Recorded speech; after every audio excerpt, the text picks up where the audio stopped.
I grew up in a mining town called New Statesville, Ohio. I got married, settled down, and then had a few children. My husband worked in the mines just like his father and his father's father did before him. We were always worried for their safety. I shouldn't want any son of mine to work in the mines. Tragedy was, there wasn't any choice. All the miners were paid in scrip, which is sort of like money, but it can only be used at the company store. The miners' pay was so little and the company store's prices were so high that sometimes the scrip pay wasn't enough for food, or even accepted at the company store. So then a miner had to accompany his wife to the store just to get some flour. It was hard to feed kids. It was hard to raise children during the strike that began the summer of 1884. There was so much violence. The miners had to hire the Pinkerton Guards to come in and protect the scabs. The scabs of miners who were brought into the mine who were willing to work for lower wages. The guards set boundary lines that if any miner crossed, they would shoot at them.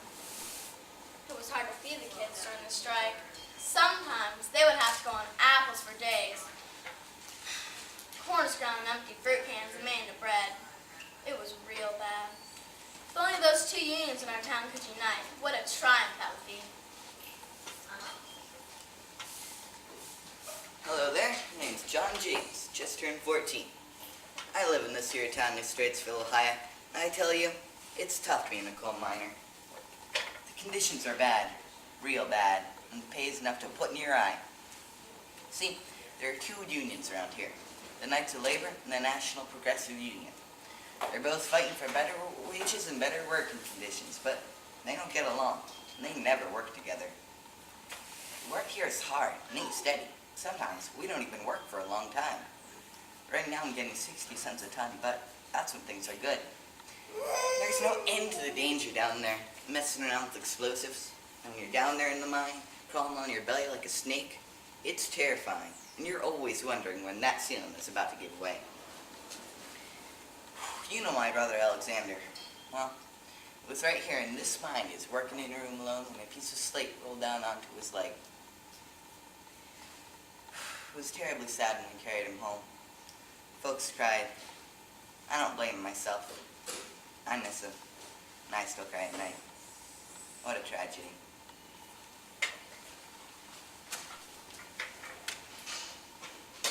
Hello, my name is Bonnie Curtis. My husband is a mine operator. My father owns an iron company. We own a large manor, and also we are very wealthy. I don't ever have to worry about cooking or cleaning. I have servants to do that. I can throw parties and buy whatever I like. The only time I thought I could lose all of this was in 1884 when all those miners went together in that big Hocking Valley strike. The problem was the miners just didn't understand that the economy was slow. The factories were not working and it was summer, so there was a surplus of coal. My husband was working with the syndicate to try and compromise with the miners, but they wanted what they wanted, and that was 70 cents a ton. The Columbus and Hocking Coal and Iron Company is an organization of mine, railroad, and iron company owners. All the owners work together. We call this organization the syndicate. One person on the mine, another person on an iron company, and someone else on the railroad, and we all joined together, forming the syndicate. It was the syndicate that had said no to the miners' requests, and that was a triumph.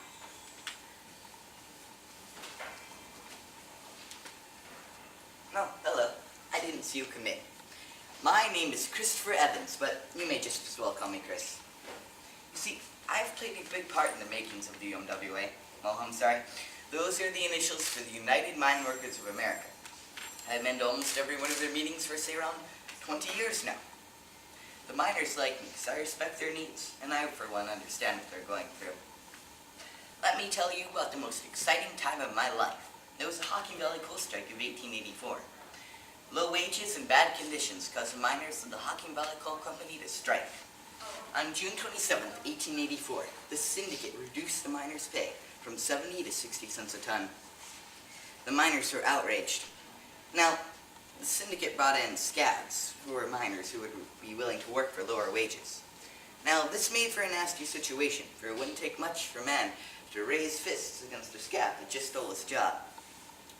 So, the syndicate brought in the Pinkerton Guard and the Chicago Guard to keep peace, although they probably couldn't keep peace if it was handed to them on a silver platter. So these armed agents of the syndicate were stomping around the place, showing off their guns when one fires us into the air. The miners naturally interpreted this as a sign for open combat, but it didn't last long. The miners didn't even have guns. During these times, I was trying to bring the two sides together, for I had a reputation of somewhat of a negotiator. But when the bullets flew, I just undid all of my work. There were drunken frenzies, people letting their feelings show and lashing out at others. It was terrible.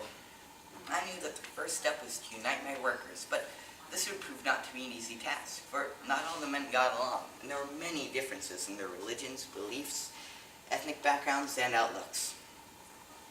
It went on like this for a while till the syndicate claimed the strike ended by March 18, 1885. But the miners' pay was still just at 60 cents a ton. Then scabs came in, took over Shawnee. It went on like this for a while till the syndicate reduced the miners' pay again from 60 to 50 cents a ton. The miners were outraged, but what to do? Strike? The miners refused to stand by, and they picked up the strike where they left off, this time hoping to put the syndicate in its place, once and for all.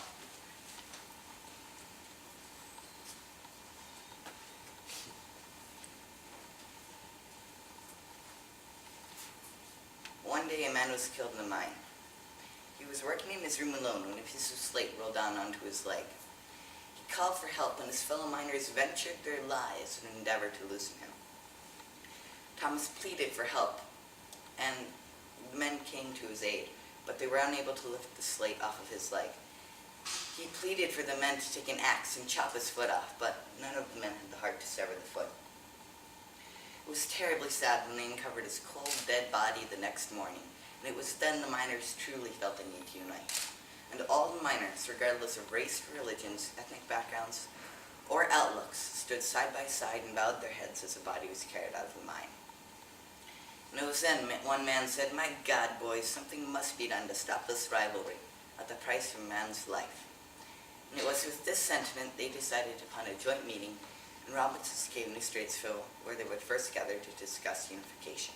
Sometime that night, a few men took an empty minecart filled with gasoline and soaked wood and sent it flaming down to the mine, where it was carried by gravity.